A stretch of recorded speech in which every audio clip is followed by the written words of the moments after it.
नमस्कार, बहुत स्वागत है आपका। आप देख रहे हैं अमर छत्तीसगढ़। मैं हूं आपके साथ ऋतु ज्ञानवानी। इस वक्त बात करेंगे बिलासपुर की।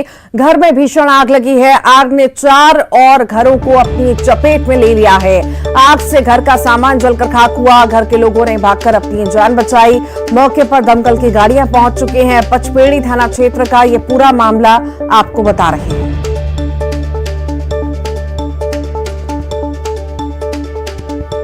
बिलासपुर की ये तस्वीरें हैं जहां पर घर में भीषण आग लगी और इस आग ने 4 और घरों को अपनी चपेट में ले लिया। देखते ही देखते आग ये फैल गई और विकराल रूप ले लिया। फिलहाल आग पर काबू पा लिया गया है।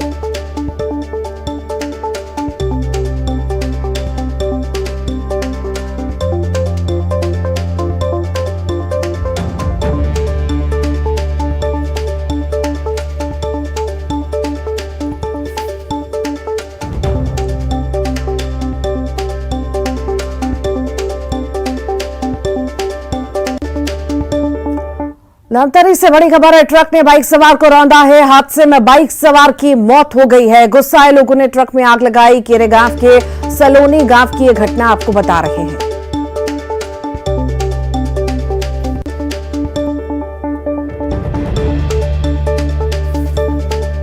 धमतरी की यह खबर है। ट्रक ने बाइक सवार को रौंदा है और आपको बता दें हादसे में बाइक सवार की मौत हो गई। फिलहाल पूरे मामले में जांच पड़ताल जारी है।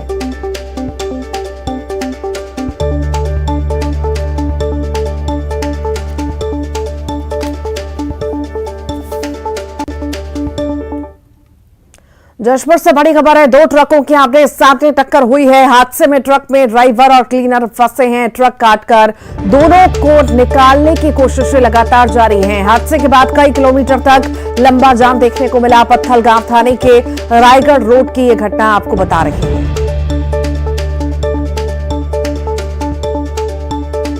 2 ट्रकों की आमने सामने टक्कर की तस्वीरें हैं। हादसे में ट्रक में ड्राइवर और क्लीनर फंस गया, जिसे निकालने का प्रयास लगातार जारी है। जशपुर की यह खबर आपको बता रहे हैं जहां पर 2 ट्रकों की आमने सामने टक्कर हो गई। हादसे में ट्रक में ड्राइवर और क्लीनर फंस गया। ट्रक काटकर दोनों को निकालने की कोशिशें लगातार जारी हैं। हादसे के बाद कई किलोमीटर तक लंबे जाम की स्थिति भी बनी रही। पत्थलगांव थाने के रायगढ़ रोड की यह घटना आपको बता रहे हैं।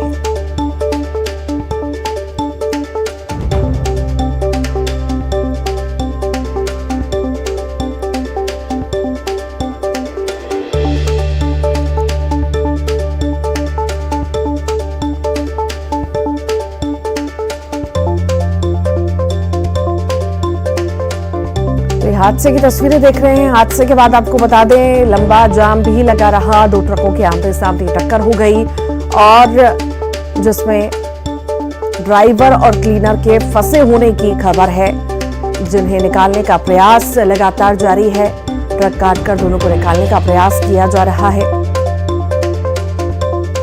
हादसे के बाद कई किलोमीटर तक लंबे जाम की स्थिति भी बन गई। पत्थलगांव थाने के रायगढ़ रोड की ये घटना आपको बता रहे हैं जहां पर 2 ट्रकों की आमने सामने टक्कर हुई है। मुंगेली से बड़ी खबर है। फांसी के फंदे पर मिली है युवक की लाश। ससुराल आया था युवक बालक दास। विवाद के बाद घर वापस जाने निकला था युवक। सुबह गांव के बाहर पेड़ पर झूलती हुई मिली लाश। परिजनों ने हत्या की आशंका जताई। चिल्फी थाना के खैरवार गांव की यह घटना आपको बता रहे हैं।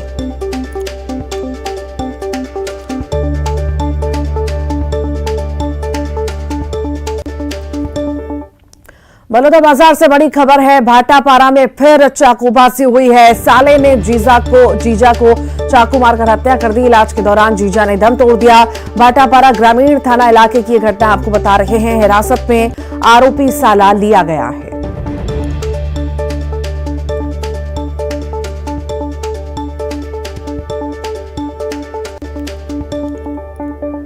गरियाबंद से बड़ी खबर है। गांव में भालू आने से लोगों में अफरा तफरी मच गई। राजम के बेलटुकरी देवरी गांव तक भालू पहुंचा। भालू को भगाने के लिए वन विभाग की टीम मौजूद रही।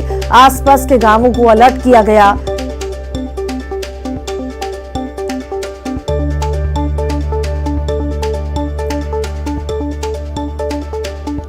तो गांव में भालू आने की वजह से अफरा तफरी का माहौल बन गया। देवरी गांव तक भालू पहुंच चुका है, जिससे अफरा तफरी का माहौल बन चुका है ग्रामीणों में। और लोग घबरा रहे हैं। राजिम के बेलटोकरी देवरी गांव तक भालू पहुंच चुका है। भालू को भगाने के लिए वन विभाग की टीम वहां पर मौजूद है। आसपास के गांवों को भी अलर्ट कर दिया गया।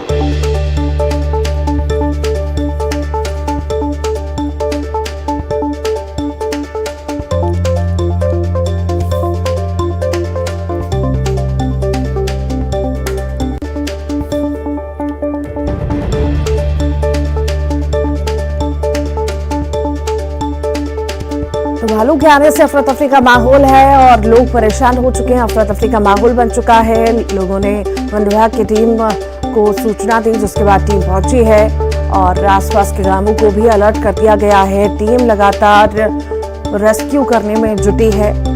राजिम के बेलटोकरी देवरी गांव का ये मामला आपको बता रहे हैं, जहां तक भालू पहुंच चुका है। अफरा तफरी का माहौल गांव वालों में है। राजिम के बेलटोकरी देवरी गांव तक भालू पहुंचा है। भालू को भगाने के लिए वन विभाग की टीम वहां पर मौजूद है। आसपास के गांवों को अलर्ट भी कर दिया गया।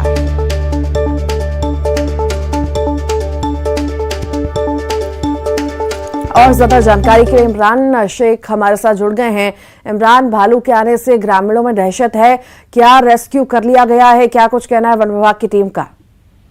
जी रितु जी, देखिए अचानक जो है आज सुबह सुबह बेलटोकरी गांव में एक भालू आ गया और भालू आने से चारों तरफ अफरा तफरी का माहौल मच गया और भीड़ काफी जुट गई और वन विभाग की टीम भालू के पीछे लगी हुई है, क्योंकि भालू जो है पानी और भोजन की तलाश में गांव तक पहुंच गया और अभी वन विभाग की टीम भालू को गांव से दूर रखने की पूरी कोशिश कर रही है। लेकिन अभी खबर ये मिली है कि भालू देवरी तक पहुंच गया है और भालू जो है 3 लोगों पर हमला करते करते बच गया और 3 लोग भागते नजर आए। लेकिन भालू जो है गांव के करीब पहुंच के किसी घर में जा रहा है और ग्रामीण भागते हुए नजर आ रहे हैं। तो भालू को लेकर ग्रामीणों में लगातार दहशत बना हुआ है और भालू के हर एक गतिविधियों पर वन विभाग अपनी पैनी नजर बनाकर रखी हुई है, ताकि भालू किसी के ऊपर हमला ना कर दे। कि भालू जो है वो बेहद ही ज्यादा थक गया है और पानी की तलाश कर रहा है, इस वजह से वो गांव के करीब पहुंच जा रहा है। और अभी फिलहाल की अपडेट यह है कि वो देवरी के करीब पहुंच गया है और कभी भी भालू गांव के अंदर जा सकता है। इस को देखते हुए वन विभाग की तमाम जो टीम है वो भालू के पीछे लगी हुई है और भालू के हर एक गतिविधि पर नजर रखी हुई है। जी रितु जी, ठीक, बहुत बहुत शुक्रिया इमरान।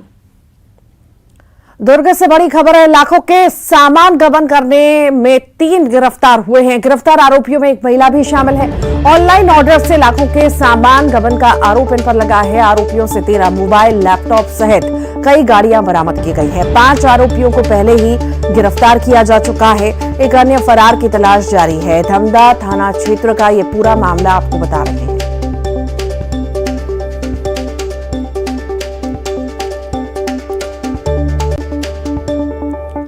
जशपुर से बड़ी खबर है, आंधी तूफान ने पत्थलगांव में तबाही मचाई है। 2 दर्जन से अधिक घरों के छप्पर उड़े हैं। तूफान से कई घरों की दीवार गिरी है। कई जगहों पर बिजली के पोल और तार गिरे हैं। आंधी तूफान से बिजली व्यवस्था प्रभावित हो चुकी है। पत्थलगांव के कोदबा का ये मामला आपको बता रहे हैं। तो 2 दर्जन से अधिक घर के छप्पर जो हैं उड़ चुके हैं। तस्वीरें आप देख रहे हैं, ये जशपुर की तस्वीरें हैं।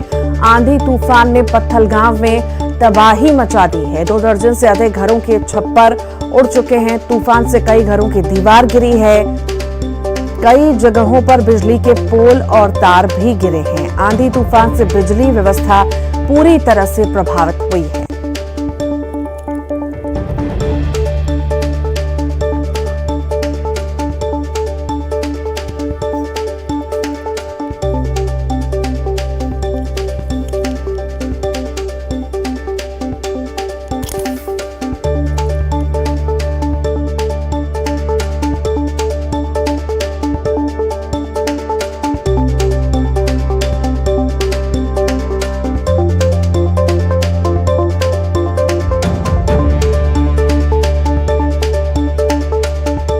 दीपक सिंह हमारे साथ जुड़ गए हैं। दीपक, तस्वीरें हम देख रहे हैं पत्थलगांव की, किस तरह से आंधी तूफान ने तबाही मचा रखी है, क्या स्थिति आखिर वहां पर? जी तो मैं आपको बताऊं कि पत्थलगांव विकासखंड के कोतबा क्षेत्र में तेज आंधी तूफान की वजह से जनजीवन काफी अस्त व्यस्त हो गया है। लगभग 1 दर्जन से अधिक घरों के जो छप्पर हैं वो जो है उड़ गए हैं और वहीं कई घरों की दीवारें भी गिर गई हैं और तेज आंधी तूफान की वजह से जो बिजली के खंभे हैं, तार हैं, वो गिर गए हैं। इसकी वजह से जो है विद्युत व्यवस्था भी जो है में रुकावट आई है। फिलहाल जो ग्रामीण है वो अपने अपने घरों को फिर से दुरुस्त करने में लगे हुए हैं। वहीं जो राजस्व अमला है वो मौके पर जाकर नुकसान की आकलन कर रहा है और जो विद्युत विभाग के जो कर्मचारी हैं वो विद्युत व्यवस्था बहाल करने के लिए लगातार प्रयास कर रहे हैं, लेकिन विद्युत व्यवस्था फिलहाल बहाल नहीं हुई है। और इस तेज आंधी तूफान की वजह से जो ग्रामीण है उनका काफी नुकसान हुआ है। फिलहाल जो स्थिति है अभी सामान्य है, लेकिन लोग अपने अपने घरों को फिर से मरम्मत करने में जुटे हुए हैं। ठीक, बहुत बहुत शुक्रिया दीपक। बस्तर में इंद्रावती टाइगर नेशनल पार्क पूरी तरह से नक्सलियों के कब्जे में है। नेशनल पार्क के अंदर जाने वालों से नक्सली बैरियर लगाकर पैसे की वसूली करते हैं। रजिस्टर में आने जाने वालों का नाम दर्ज करते हैं। इसके लिए नक्सलियों ने जगह जगह पेड़ों पर बोर्ड भी लगा रखा है। नेशनल पार्क में बैरियर लगाकर नक्सली आने जाने वाले लोगों से वसूली करते हैं। 1975 में बने इस पार्क पर नक्सलियों का कब्जा और ये इलाका माओवादियों का सेफ जोन माना जा रहा है। नक्सल मामलों के जानकार बताते हैं कि इस इलाके से नक्सल छत्तीसगढ़ और महाराष्ट्र तक आते जाते हैं। इंद्रावती टाइगर नेशनल पार्क में बेखौफ घूम रहे नक्सली सुरक्षा बलों के लिए बड़ी चुनौती है। बस्तर आईजी का कहना है कि इस इलाके को भी जल्द नक्सलियों के कब्जे से मुक्त करा लिया जाएगा। इंद्रावती नेशनल पार्क या टाइगर रिजर्व की अगर हम बात करें तो वो इलाका शुरू से मतलब पिछले 3-4 दशकों से नक्सलियों के कब्जे में रहा है और वहाँ पर फॉरेस्ट के लोग भी अंदर नहीं जा पाते और जिसके चलते प्रोजेक्ट टाइगर योजना भी जो है वो कहीं ना कहीं कागजों पर संचालित हो रही है। उस इलाके में जिस प्रकार से नक्सलियों का नेशनल पार्क एरिया कमेटी और नक्सलियों का जो पश्चिम बस्तर डिवीज़न है वो गंगालूर और इंद्रावती राष्ट्रीय उद्यान पर डिपेंडेंट है और जैसे कि बेदरे होकर के इंद्रावती क्रॉस करके महाराष्ट्र और अबूझमाड़ में उनकी एंट्री होती है। ये नक्सलियों का एक सेफ कॉरिडोर है और नक्सली यही कारण है कि इस पूरे कॉरिडोर पर बाहरी लोगों की एंट्री नहीं चाहते और जिस प्रकार के हालात हैं वहाँ पे, जिस प्रकार से पुलिस का एक्सेस नहीं है वहाँ पर, वो लगातार उस इलाके में पुलिस के लिए भी एक बड़ी चुनौती है कि उन इलाकों में घुस करके ऑपरेशन करें और यही कारण है कि नक्सली उसे अपनी सुरक्षा। लेकिन पूर्व की तुलना में माओवादियों का जो क्षेत्रफल कम होते जा रहा है और इन सब परिस्थिति को हम लोग बहुत गंभीरता से आकलन करते हुए अपना रणनीति बनाकर बहुत जल्दी शेष इलाका में भी माओवादी का जो आतंक है उनकी गतिविधि को समाप्त करने के साथ साथ क्षेत्र की जनता के इच्छा अनुरूप उस इलाका में भी कनेक्टिविटी के प्रोजेक्ट है, जैसा सड़क पुल पुलिया निर्माण कार्य, ताकि उस क्षेत्र के बच्चे या महिला बुजुर्ग इलाज के लिए पढ़ाई के लिए बाहर आ सकता है, अपना सामान्य कार्य को संचालित कर सकता है और सामान्य जीवन जीने के लिए उनका भी जो क्षेत्र की जनता का जो एक इच्छा है उसका हम पूरा करते हुए इस इलाका में मजबूती से आगे बढ़ने का हमारा एक कार्य योजना, उसमें हम काफ़ी हद तक आगे बढ़ चुके हैं और शेष कार्य जो बचा है उसका आने वाले समय हम पूरा करेंगे। रायपुर से बड़ी खबर है, हड़ताली पटवारियों पर नहीं दिख रहा है इसमें का कोई असर। प्रदेश भर में पटवारियों का आंदोलन जारी है। पटवारियों की सरकार से दूसरे दौर की वार्ता भी विफल रही है। 15 मई से हड़ताल पर हैं राज्य भर के पटवारी। पटवारियों की हड़ताल से लोगों की परेशानी बढ़ी है।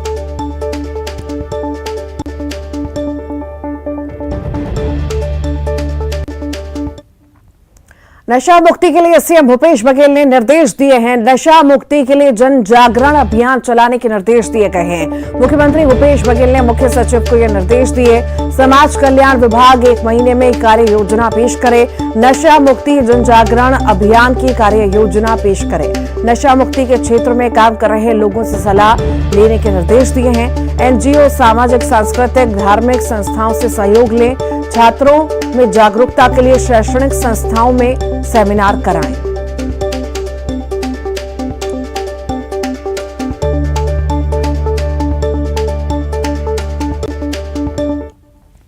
रायपुर से बड़ी खबर है, आज दुर्ग और रायपुर के दौरे पर रहेंगे सीएम भूपेश बघेल। पाटन में सतनामी समाज के शपथ ग्रहण में शामिल होंगे। रायपुर में एनएसयूआई की बैठक में सीएम शिरकत भी करेंगे।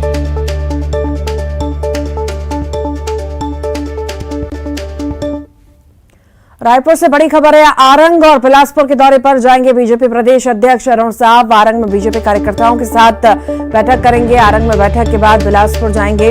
अरुण साहब बालिका सशक्तिकरण अभियान के समारोह में शामिल होंगे। नगर निगम MIC की बैठक आज होगी। महापौर एजाज ढेबर की अध्यक्षता में यह बैठक होगी। बैठक में कई महत्वपूर्ण प्रस्तावों पर चर्चा की जाएगी।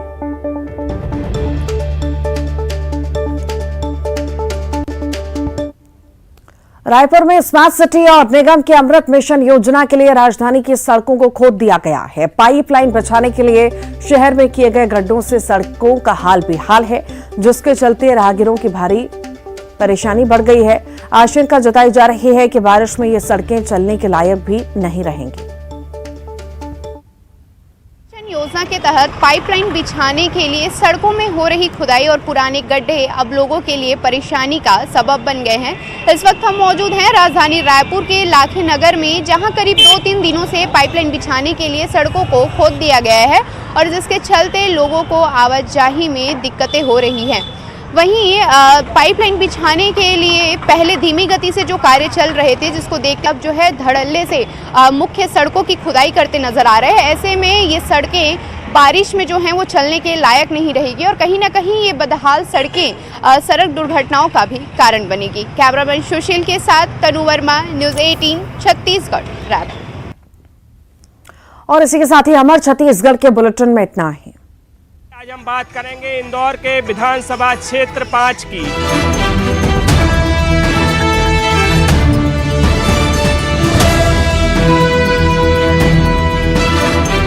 इंसानों को रोजगार नहीं मिल रहा है टाइम पे, क्या करें, परेशान हो रहे हैं। अरे कोई विधायक नहीं आते, जब उनका काम रहता है तब विधायक आते हैं। हर जगह गड्ढे खुदे हुए हैं, हर जगह गंदा पानी है, मच्छरों की तादाद ज़्यादा हो रही है। अगर पानी आता है तो 15-20 मिनट आता है, वो भी बिल्कुल पीला पीला पानी। जब उनको वोट लेना रहता ना, तब है ना, तब लाला पोछा करते ऐसा हाथ जोड़ते, भाई हमारे को देखो, भाई हमारे को देखो, भाई तुम ही हो।